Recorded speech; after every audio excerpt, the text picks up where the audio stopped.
I'm going to show you how to update your shower. Kind of torn between which color to choose here. And I have cashmere in my hand as well as Coliseum. Beautiful shiplap. And it is in a pre-finished white, so it's very white. So I'm thinking here, if we put the gray over here, our Coliseum has a gray undertone. This is going to turn a sour note in this room. Let me give you a little quick breakdown of what we have done here in this room. There was some damage to this tub shower, and we made some repairs using a 2-part epoxy tub repair kit, and went down in there and made those repairs just about an hour ago or less. Sanded them smooth, and now we deglossed and cleaned the tub using our Surface Prep deglosser.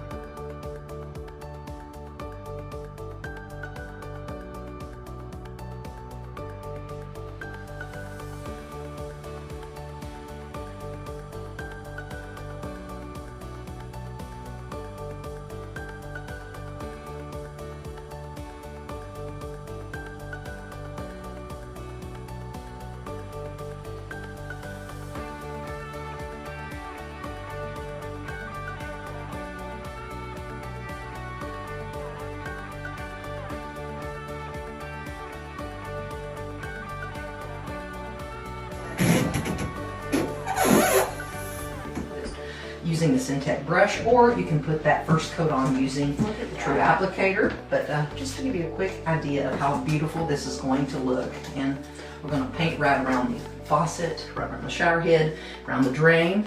Let me just show you, putting on one coat, how quickly this is going to transform this tub.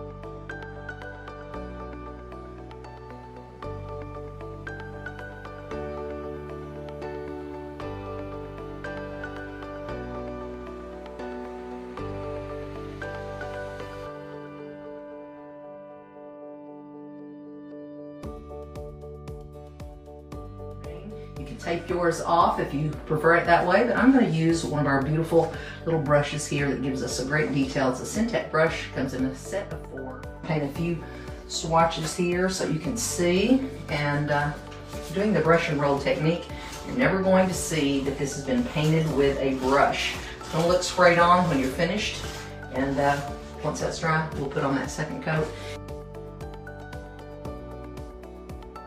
I'm going to just show you how you get started doing this, and the only thing you need to do is, once you have your shower complete, I normally like to start at the top, work my way down to the bottom and inside the tub area so I can get down on the outside of the tub on my knees. You're going to apply a light coat. You're not trying to kill it here and put on a heavy coat.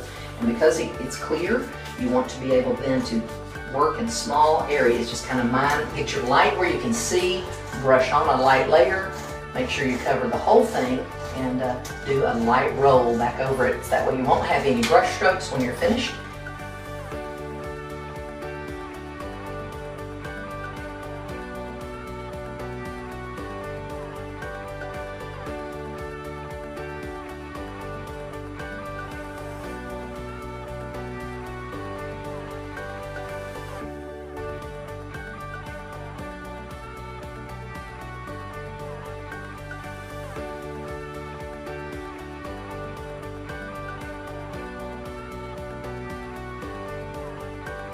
Like and follow for more great DIY tips.